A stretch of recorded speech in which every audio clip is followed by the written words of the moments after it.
Let's talk about ketosis on the carnivore diet, because for the last 3 months I've been doing carnivore diet with ketosis or paleo-ketogenic diet that requires you to be in ketosis over 2.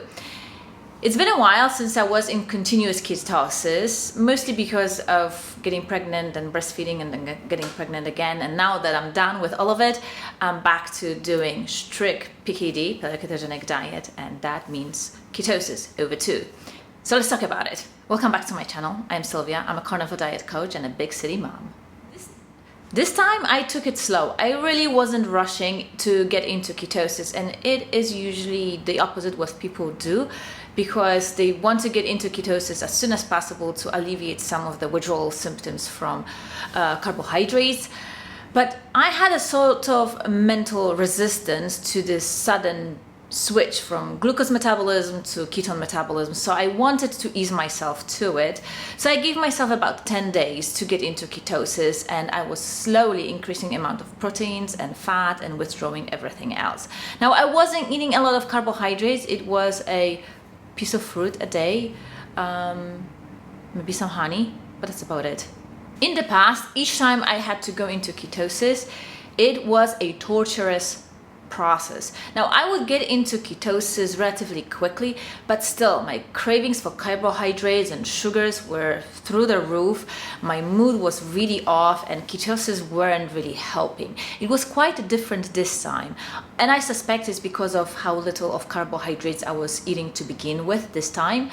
So within 3 days I felt adapted to the fat metabolism, and I started showing being in ketosis about 0.5, and I wasn't really trying to increase the fat so fast as to get into 2, but the cravings for carbohydrates just weren't there. That was probably the most surprising thing. I just wasn't getting tortured by wanting to eat carbohydrates, specifically fruit. That was my biggest downfall. Each time I was trying to do carnivore diet and I failed at it, I failed because of the fruit.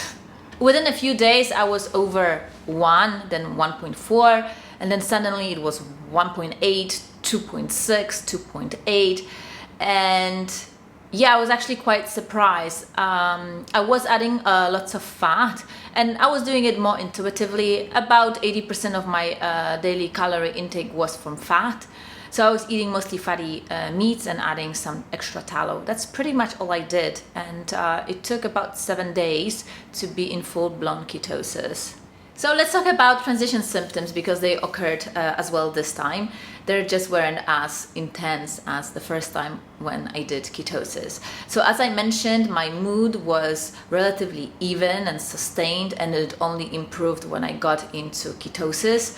And I didn't have much of carbohydrate cravings. If there were some, they were very manageable, like it didn't disturb my day whatsoever, and I didn't have to employ any extra mental strategies to combat the cravings.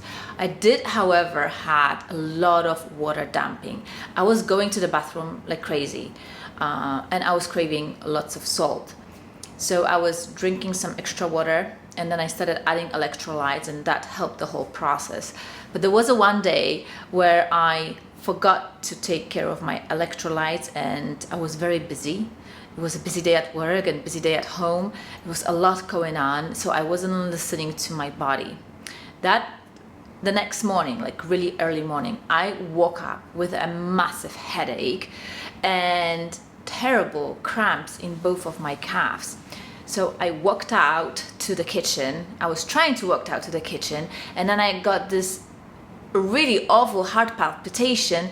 It was so strong, I thought I was going to get a heart attack. At some point, I was actually considering that maybe this is a heart attack. That's how strong those heart palpitations were. So I immediately did the double dose of the LMNT electrolyte. I sat down on the couch and I drank it quickly, just waited 20 minutes, and things improved. My heart normalized, my cramps went away, and my headache improved. Although that headache went on in less intense form for the rest of the day. But yes, this was a one bit scary day where I neglected to drink water and suffered these symptoms of dehydration. Another interesting transition symptom are those very heart palpitations. They're not as strong as the one that I just described. They just come and go, and sometimes I'm just extra aware that my heart is working, and within a couple of weeks they just go away and the body adapts. But there is something with the heart working harder when your glycogen is depleted. Another thing I've noticed is that when it comes to working out, when you can recruit that glycogen stored in your liver and muscles really quickly, it takes you a little bit longer to get yourself in the zone of working out and physical effort. But once you're there, you're going like an energizer bunny. It's just the ramp up time is a little bit longer than if you had some glycogen at your disposal. Another interesting observation I made is that the younger you are, the easier it gets to go into ketosis. Even if you have like full-blown keto flu symptoms, you don't tend to have heart palpitations when you are younger. And now that I'm back into doing ketosis about 6 years later, I feel that my body is taking longer to adapt, and those palpitations are more frequent than they were when I first started going into ketosis. When I first did a paleo-ketogenic diet, I stayed in ketosis for 6 months. It was continuous ketosis. And then I started increasing my proteins, less fat, I was working out. Then I got pregnant and I was breastfeeding, so I was altering my diet to address the changes. And in any of those situations, I just couldn't tolerate being in ketosis. So now I'm planning to give a shot to the ketosis again and stay as long as I can in it and see what happens and report back to you guys. So if all goes well, I might be able to stay in ketosis for 1 year and see what happens. My usual strategy was to cycle in and out of ketosis, and especially I was matching it to the season. So during the summer, I would be out of ketosis and eat some fruit, and then late fall I would go back to pure carnivore diet with ketosis, and then wait until early summer of next year to have some fruit. So we'll see if I can get through this summer without eating any fruit and see what happens. There is an ongoing debate if you should be in ketosis while doing carnivore diet or not. Should you eat more fat or should you eat more proteins? And my answer is it all depends on your goals and objectives.